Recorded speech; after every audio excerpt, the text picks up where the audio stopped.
Բարի երեկո սիրելի հայրենակիցներ, այս հաղորդման շրջանակներում մենք կզրուցենք արցախցի Նունե Գաբուլյանի հետ։ Նունեն վերջերս է արտաքսվել Ֆրանսիայից, հավանաբար նրա տեսանյութերը դուք արդեն տեսել եք համացանցում եւ պատմությանը փոքր-ինչ ծանոթ եք կամ կարդացել եք նրա եւ նրա ընտանիքի մասին որոշ հրապարակումներ։ Ես հիշեցնեմ, որ Նունեն իր ընտանիքի հետ 2020 թվականի պատերազմից հետո եկել էր Երևան, այնուհետև որոշ ժամանակ անց որոշել էր արտագաղթել եւ 2.5 տարի է ընտանիքով բնակվում էին Ֆրանսիայում, բայց հանկարծ ֆրանսիական իշխանությունները որոշել են Նունեին արտաքսել։ Հիմա կզրուցենք Նունեի հետ, սակայն մինչ այդ խնդրում եմ անպայման գրել մեկնաբանություններ, տարածել այս տեսանյութը, որպեսզի այս կարևոր հարցերը, որոնք բարձրացնելու ենք այս հաղորդման շրջանակներում, մեր շատ հայրենակիցների հասանելի լինեն եւ ովքեր ինչով հնարավոր է կարողանան օգնել Նունեին եւ նրա ընտանիքին։ Բարև ձեզ Նունե ջան։ Բարև ձեզ։ Խնդրում եմ Նունե ջան ներկայացնեք, փաստորեն դուք Արցախում եք ապրում, 2020 թվականի պատերազմից հետո եկաք Երևան ու երբ որոշեցիք, որ պետք է գնաք Ֆրանսիա։ 2023 թվականի ապրիլի 24-ին մենք արտագաղթեցինք Ֆրանսիա։ Դրանից 2 ամիս առաջ թղթաբանություն կատարեցինք, անձնագրերը փոխեցինք, որտեղ անձնագրերի ժամկետը արդեն քիչ էր մնացել։ Ու ընտանիքով ես, ամուսինս, 10 զույգ աղջիկներս արտագաղթեցինք Ֆրանսիա։ Եվ երբ եք դուք արտաքսվել եւ ինչ պատճառաբանությամբ։ Նախ որ գնացիք Ֆրանսիա, ձեր մնալը այնտեղ ինչ կարգով էր, որպես ինչ էիք գնացել եւ հանձնվել էիք, այո։ Այո, հենց հասանք Ֆրանսիա, գնացինք, հանձնվեցինք Մարսել քաղաքում, Մարսելից ուղղորդեցին Գապ քաղաք, այնտեղ մնացինք 2 տարի ու 5 ամիս ժամանակ։ Պայմանն են, որ մենք դիմել էինք որպես ապաստան խնդրելու հայցով ու ժամանակի հետ իրանք ասել էին, որ պիտի թղթեր պատրաստենք, պիտի սպասենք, պիտի աշխատենք, պիտի լեզու սովորենք, ինտեգրվենք։ Օրենքի շրջանակներում մնում էինք, աշխատում էինք, բայց թուղթ չունեինք։ Ու եկավ այդ չարաբաստիկ օրը։ Եվ երբ էր այդ օրը եւ եկան, ասենք, ոստիկանության ներկայացուցիչներ էին, ովքեր էին։ Նախ դուք որտեղ էիք մնում, այդ ապաստանը իրենք էին, բնակարանը իրենք էին։ Սկզբից մնում էինք բնակարաններում տարբեր, տեղերնս փոխում էին ընտանիքով։ Հետո որ արդեն ժամկետը լրացավ, հանեցին, տեղափոխեցին հյուրանոցային համար, ընդհանուր դեղ պայմանեն տենց բաղնիկ զուգարան, քաղաքի գիշերակացի համար նախատեսված հյուրատուն էր կոչվում։ Խոհանոց չկար, պայմանեն այն ձևի տեղ էին տարել, որ մենք մեր կամքով դուրս գայինք։ Բայց մենք պայքարում էինք, էլի երեխեք շարունակում էին դպրոցը, էլի մենք մեր աշխատանքին։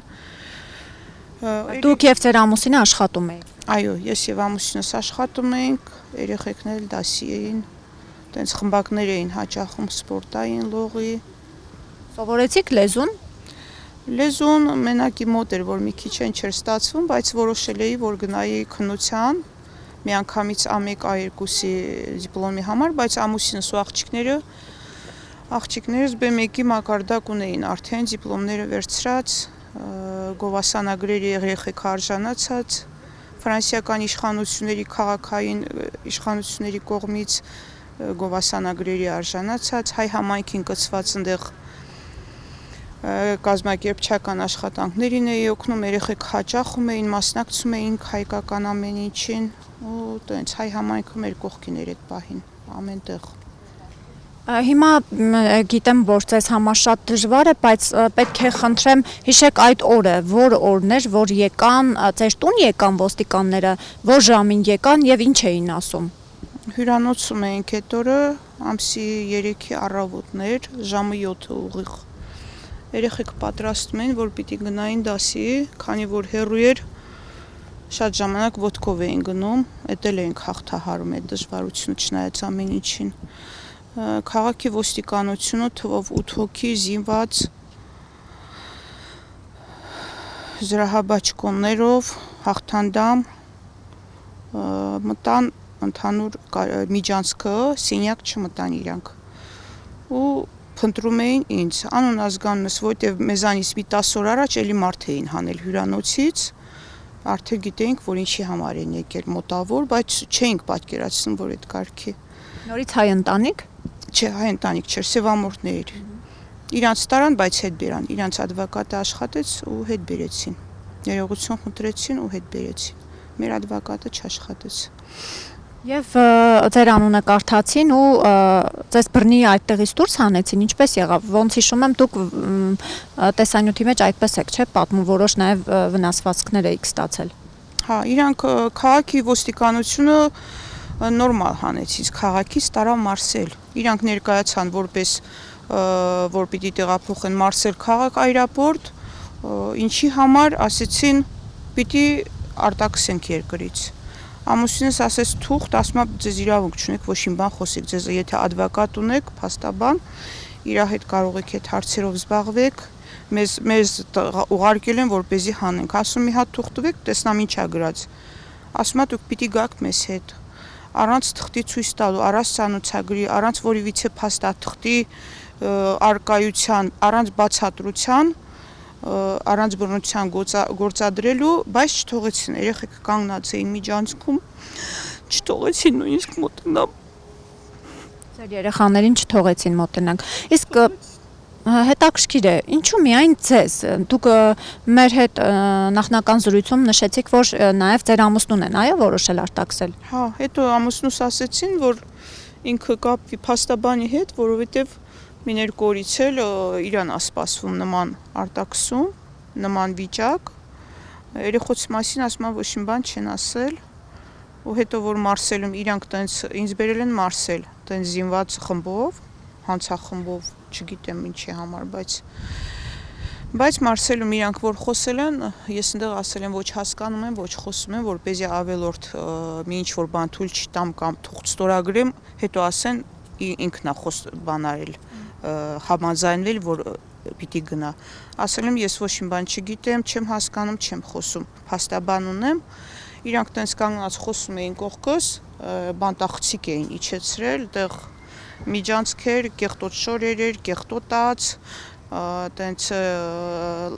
շղթաններ հագցրած տղամարդիկ էին իրանց խցերում, ու անընդհատ իրանք բղբղում էին, տենց ձեներ էին հանում, գոռում էին։ Ձեզ այդ խցերում են պահել։ Հա։ Հետո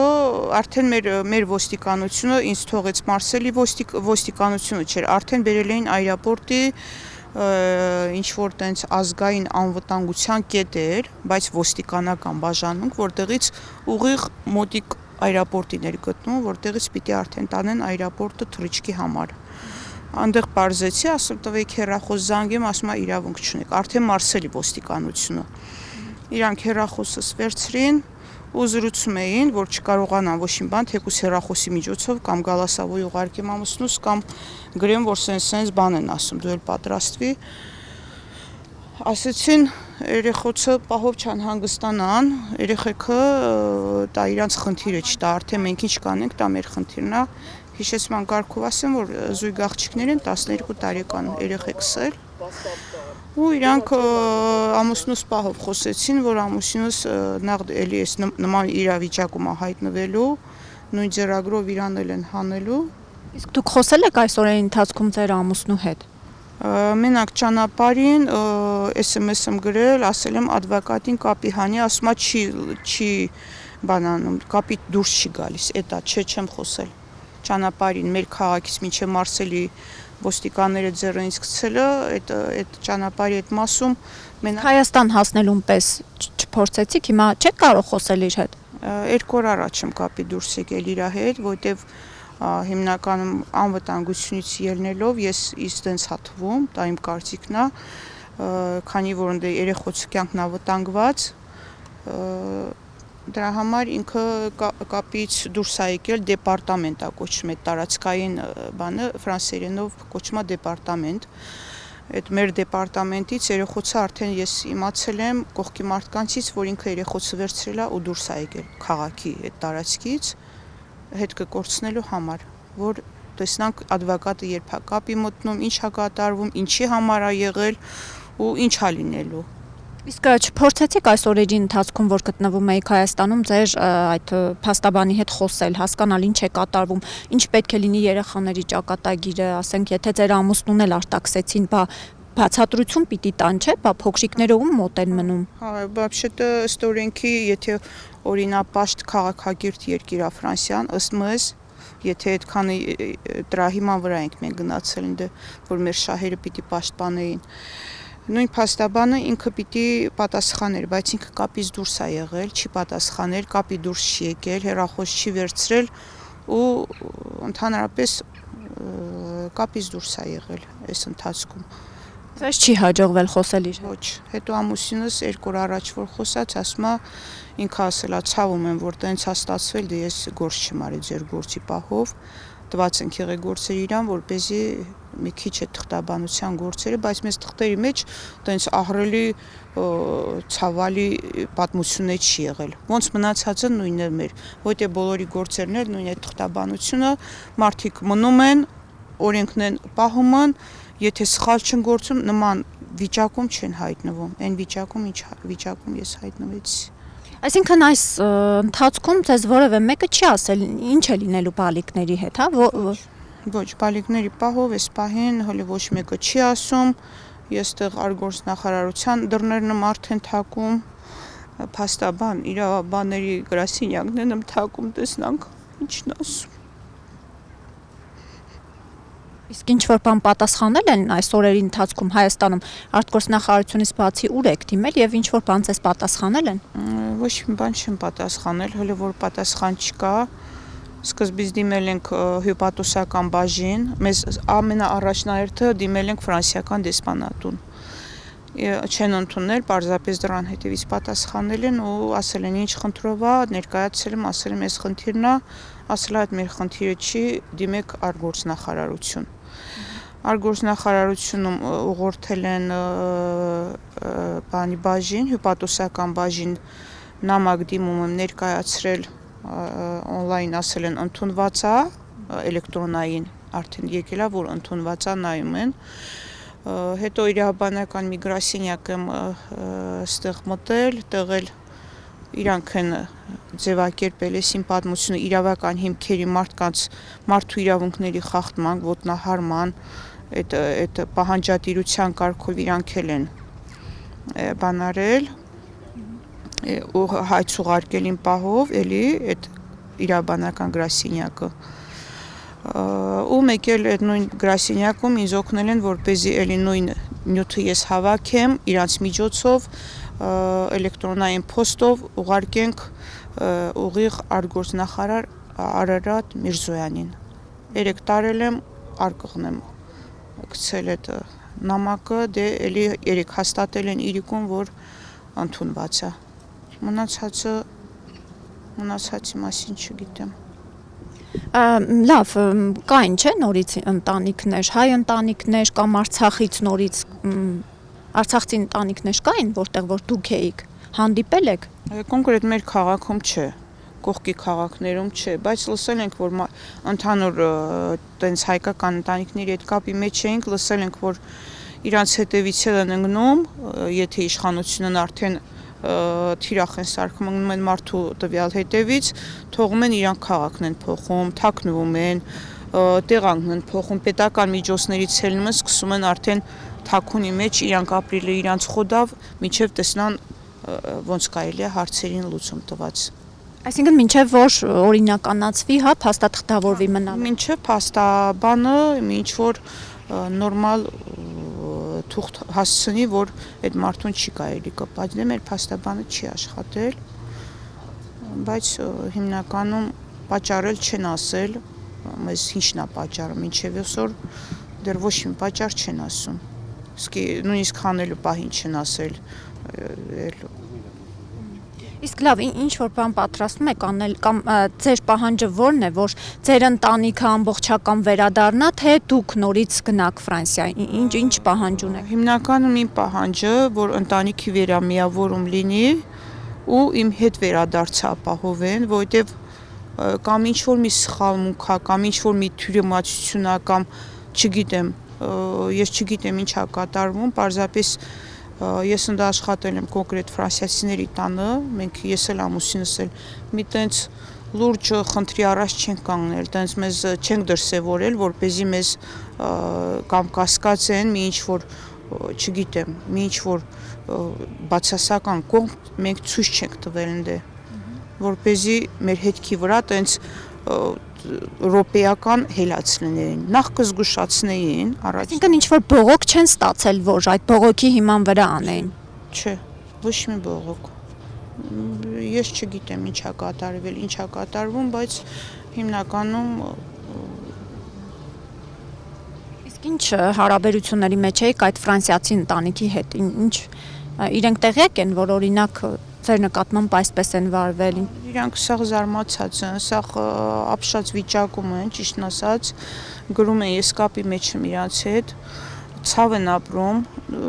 ասում չենք հասկանում ինչու տենց ստացվեց, մենակ իրանք չմեր հայերից էլ ընդ մոտիկ ընտանիքներ կան, էլի կապի մեջ եմ հետները, որ մի օր առաջ միասին այնտեղ լեզվի իմացության դասեր ենք հաճախում, խմբակներ են գնում հայկական, մանդրաժի մեջ են սենց շվարած վիճակում, որ մի ինչ-որ բան ես տես թույլ չեմ տվել ընդ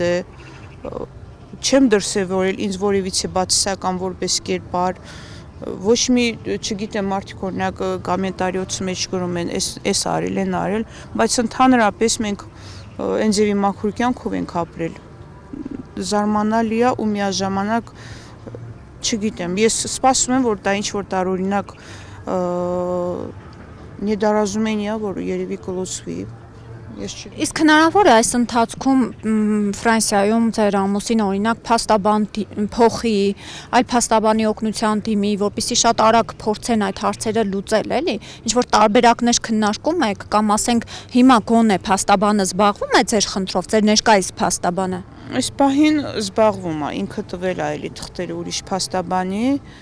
բայց ասում է ինչ-որ խառը պատմություն է, ինչ-որ ասում է երևի ստեղից է այդ գործընթացը Հայաստանից։ Մեզ տվել են մի հատ թուղթ,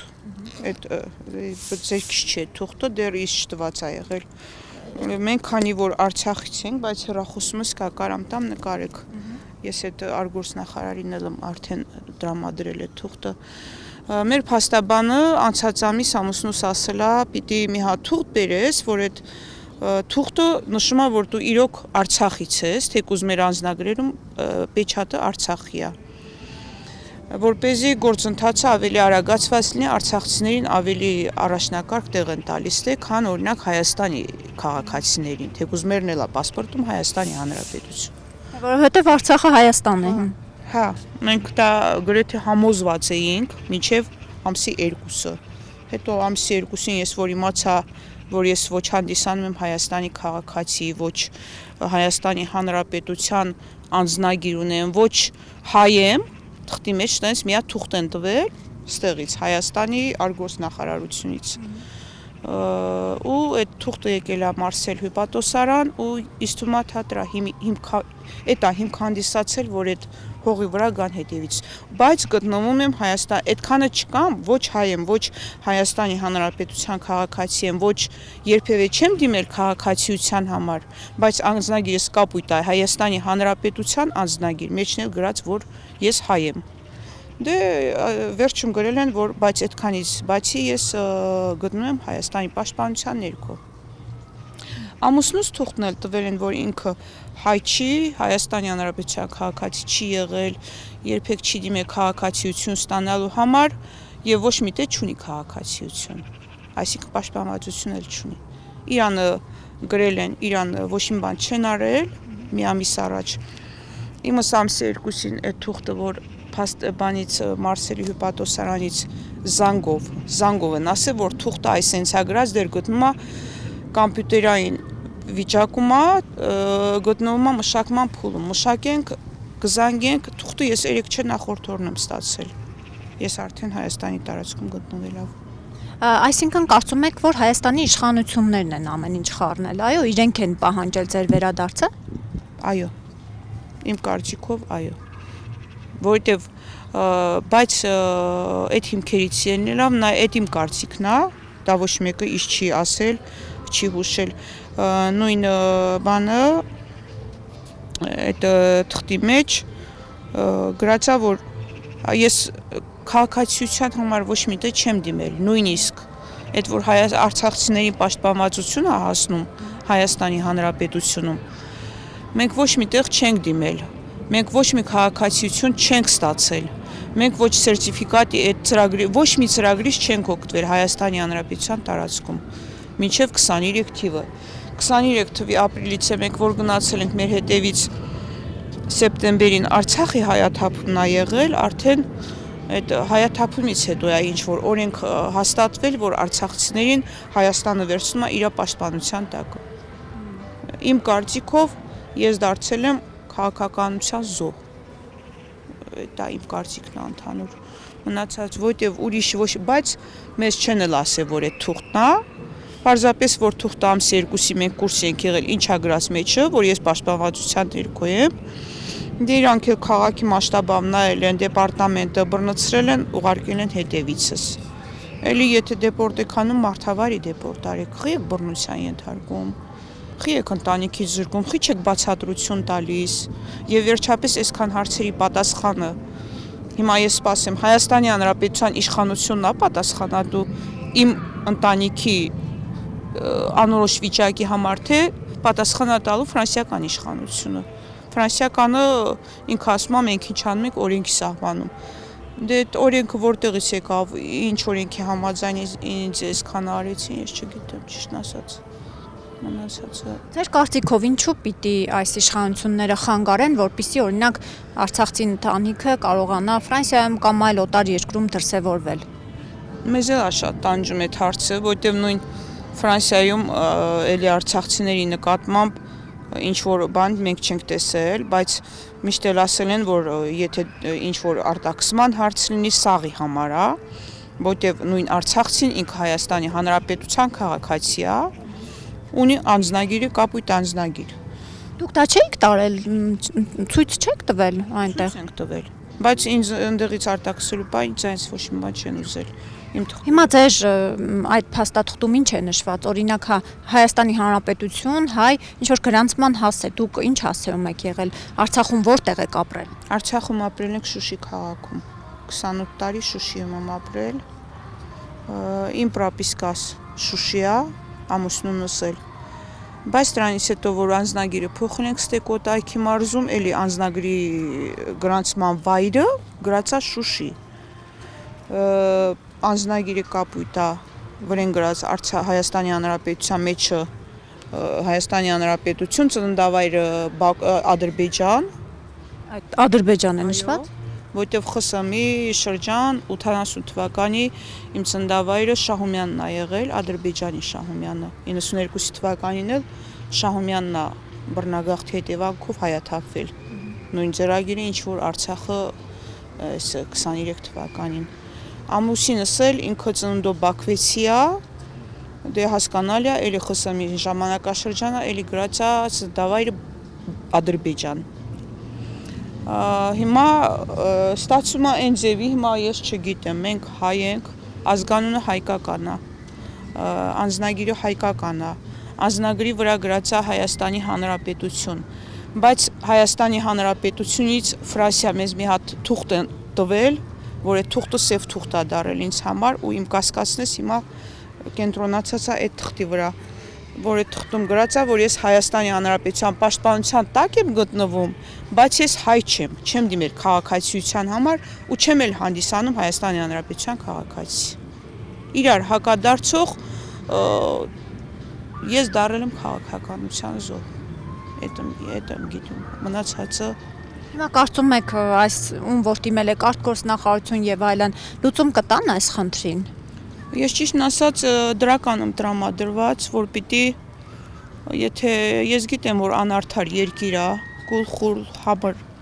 աշխարհ է, որտեվ մի ողջ Արցախ հայաթափեցին հայկական հնամենի Արցախ կողքից կանգնած Եվրոպան նայեց ոչ մի քայլ չձեռնարկեց։ Բայց չէ որ Հայաստանի իշխանություններն ասեցին Ադրբեջան է, թողեք հետ եկեք, Արցախը համարեցին Ադրբեջանի տարածք, Եվրոպան ինչ կարող էր անել։ Դե հա նույնը ես ընդեղ ընդունված էի Եվրոպայում, որպես Հայաստանի Հանրապետության քաղաքացի, բայց Ղարաբաղի բնակիչ ռեգիոնից միշտ այնց էին ես ներկայանում, բայց պարզվեց, որ ես Հայաստանի Հանրապետության քաղաքացի չեմ եղել, չեմ դիմել, բայց գտնում եմ պաշտպանվածության ներքո։ Հիմա ուր է այդ պաշտպանվածությունը։ 6 օր ես հայատներում եմ մնում։ Իմ երեխոց տեղը անհայտ։ Չգիտեմ, ինչ պայմաններում, ինչ հանգամանքներում, ինչի հիման վրա այդ թուղթը տվել են առանց իմ գիտակցության։ Ու ով է պատասխան տալու վերջ-վերջո այս ամեն ինչուների համար։ Հոգեբանական այդ ծանր ապրումն են, ստրեսն են, այդ մի կողմ դրած։ Ինչի համար են կոնկրետ օրինակ այս իրավիճակը ստեղծում, որպեսզի նման խախտումների միջոցով մարդկանց ճակատագրեն խեղաթյուրվի։ Դա գիտակ Արցախցին ուր էլ գնում է, միշտ էլ համ հպարտ է, համ պայքարում է, համ պայքարելու է։ Ասած մեր լեզվով մենք կռոյ ենք, պայքարելու ենք, բայց պայքարին էլ ձև կա, պայքարին էլ տեղ կա։ Պիտի բացատրություն լինի, չեմ ինչ որ մի տեղից։ Հույսեր եմ փայփայում, որ պատասխան է լինելու։ Ես սպասում եմ, որ իմ ձայնը հնչեցնելով հարթակներում գոնե արտգործնախարարը կբարձրաձայնի, տեսնանք ինչու՞մն է խնդիրը։ Իսկ այս 6 օրերի ընթացքում ձեզ եկել եք Հայաստան, Երևանում եք, ինչ որ մնալու տեղ ունեք կամ օգնել են ձեզ նույն Հայաստանի իշխանությունները, որևէ ապաստան բան տրամադրել են։ Ոչ։ Հենց Զվարթնոցից սկսած էլ մի բաժակ ջուր եմ ուզել, լավ չեմ եղել, ճիշտն ասած։ Ակցենտից որ ջոկել են, ասել են, որ ռայոնից ես, պասպորտը, ասեմ պասպորտ չունեմ, որտեղ նելեգալ ինձ բերել են ստեղ։ Ասել են դե հել եք դրսում, ասել եմ Արցախից եմ, ասում հել եք դրսում սպասեք ջուր կտանք հեսա։ Ու ասել եմ տեղ չունեմ, այդ ինչ որ ոստիկանական էլի տենց բանի մեջ են բերել ինձ հանձնել, այդ Զվարթնոց օդանավակայանում։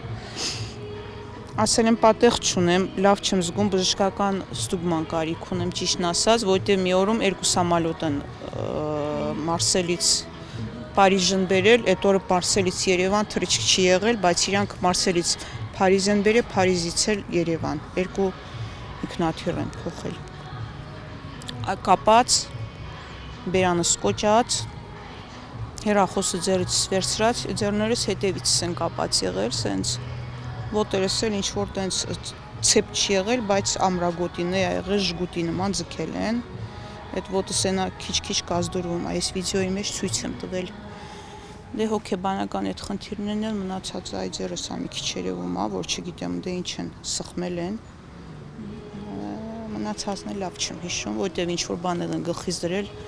ասել են եթե խելոք չպայես, դե թա խելոք չպայեմ կապած մարդը ինչ պիտի անի, կինը։ Լավ, իսկ Հայաստանում որ ձեզ այդ բուժօգնություն բան ցույց տվեցին, որ Զվարթնոց ասել եմ լավ չեմ զգում, ասում է բարի գալուստ մայր հայրենիք, սենյակը ազատեք։ Ու հելել եմ այդ օրը, ճիշտն ասած ինձ երեք, չգիտեմ, միտեղ հարցնում էին ինչու չի քնել նստարանների վրա, բա Զվարթնոցում նստարաններ կա, դե նստարաններ մարդիկ այնտեղ բան է եղել, թռիչքի եկա, մութ կա, համ ամաչել եմ, ճիշտն ասած, տենց կեղտոտի մեջ մի սուտկումը 2 սամալոտ փոխեն, Մարսելից հասցնեն մարդու Երևան, ինչ վիճակ կլինի, առանց ուտել, առանց խմել։ Ու հայաթում եմ նստել, մի հոգի մոտեցել, անցել, ասել եմ հեռախոս տակ, հեռախոսս ես ցույց եմ տվել, այս վիճակում եղել, պարզապես շորերս ընկերուհիս ա տվել, որ փոխեմ, բայց ես էսում կասա եղել ձերս։ Հեռախոսը որ հեռախոսը ցույց եմ տվել, ասել եմ խնդրում եմ ինձ հեռախոս ունեմ, որ չիմանան վիդես որտեվ այլայլված ա եղել ուռած լրիվ։ Ասել եմ հեռախոսը ֆրանսիական նոմեր է, քարտս։ Սես ցույց եմ տվել։ Ասում է հա ինչ ուզում ես աս Ֆրանսիայից ես գալիս, ասում չէ խնդրում եմ մոտս իմ կա նոմերն են գրանցած հեռախոսում, բայց ես չեմ կարող զանգեմ։ Հեռախոսումս արդեն այն խաչը դրած է, որ չի գործում տարածքում էս։ Մինչև մի հոգու զանգեմ, տեսնամ, ասում է քուրիկ ջանեն, ասա հեռախոս է պետք, հեռախոսը քեզ տանք գնա, հա, հերար ստեղից, դե նստում ենք, մենք սպասում ենք, հեռախոս էլ չեն տվել նույնիսկ, դե ինձ թափ եմ տվել, ասել եմ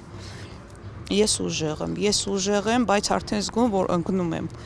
ասել եմ չընկնեմ, խայտարակ դառնամ, մեկ ասկորի բան չի գա, տակ որ գանել մի սրսկում կանեն գնամ։ Ու դուրս եմ եկել, տարածքից դուրս արդեն Զվարթնոցի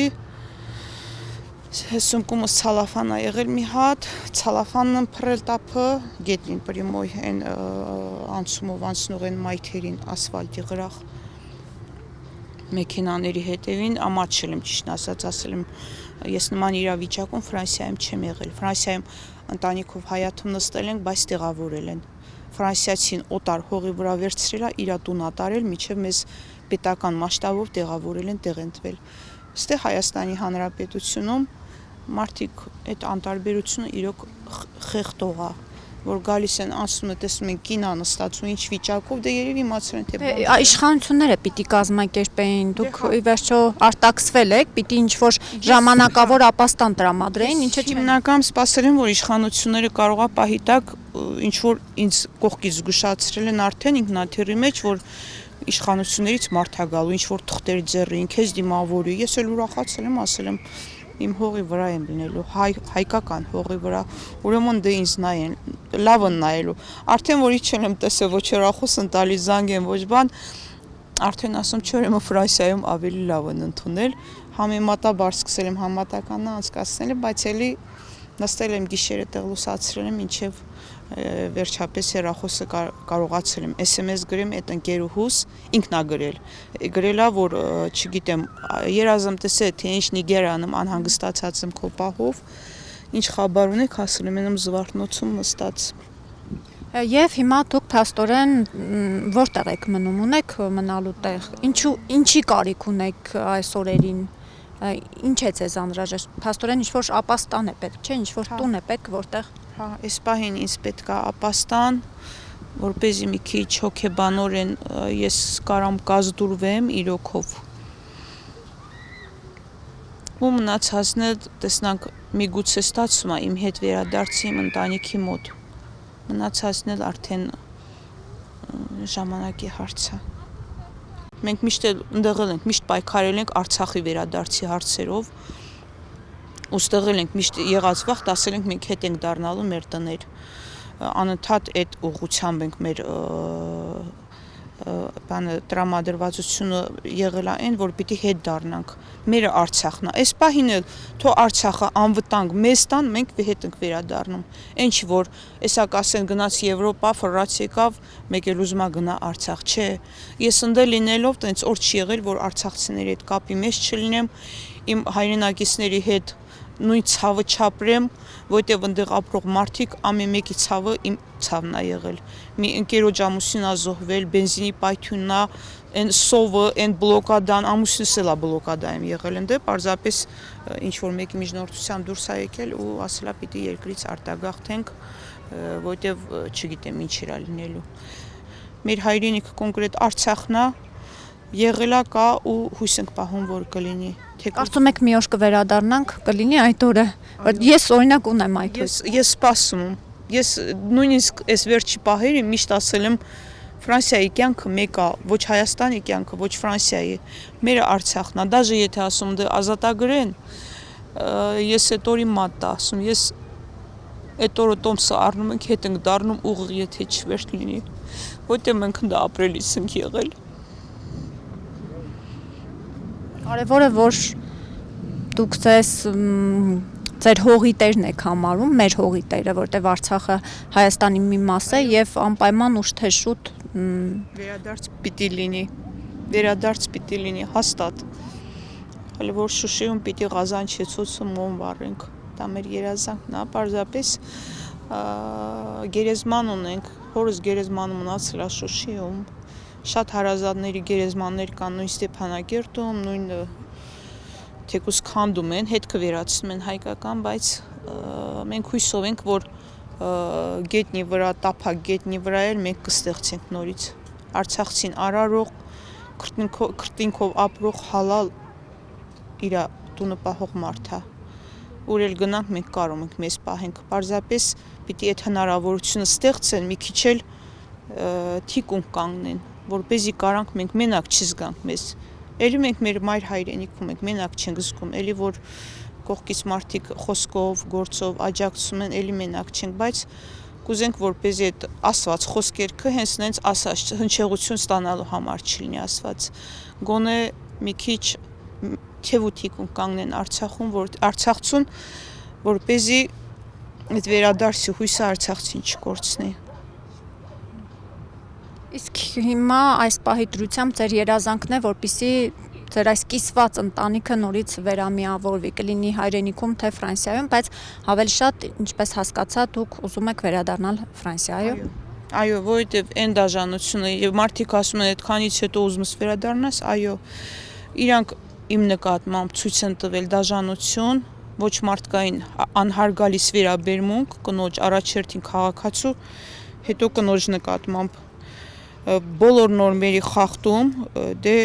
եթե իրանց մոտ օրենք գոյություն ունի, այդքանը թեկուզ ոչ ինձ վիդեոն եմ արած, ոչ ինչ որ մի բան ունեմ, մենակ այդ հետս եկած մարդկանց տեսքը վիդերը, իրանց տեսքը մենակ հերվից կարողացել եմ ես հեռախոսով այդ նեղ պահին, այդ ուղեղը սանջատված պահին ֆիքսեմ։ Բայց ինչու եք այդ պայմաններում ուզում վերադառնալ նորից Ֆրանսիա։ Այդ հարցին պատասխանը ես ինքս էլ չգիտեմ։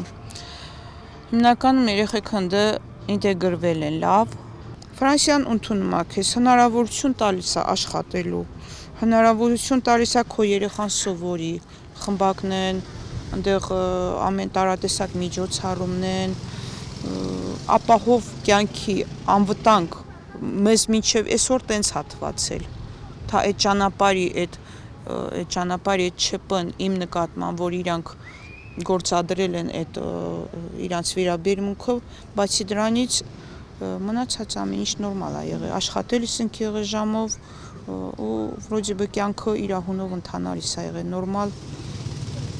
նորմալ ընտանիքի համար։ Լավ, Նոնա ջան, հուսանք շատ շուտով դուք արդեն ձեր ամուսնու եւ բալիկների կողքին կլինեք։ Հուսանք, շնորհակալություն։ Շնորհակալություն նաև ձեզ ու շնորհակալություն նաև մեզ դիտողներին, սիրելի հայրենակիցներ, ինչով կարող ենք փորձենք օգտակար լինել Նունեին, նրա ընտանիքին, դա կլինի իրավաբանական աջակցություն, կլինի ապաստանի տրամադրում, որպեսզի Նունեն կարողանա ապրել, ժամանակավոր լուծել այդ հարցը, մինչև տեսնենք ինչպես կլուծվի, կարող եք նաև Նունեին ու նրա ընտանիքին ֆինանսապես օժանդակել։ Այսքանը չմոռանաք տարածել եթերը, հաջողություն։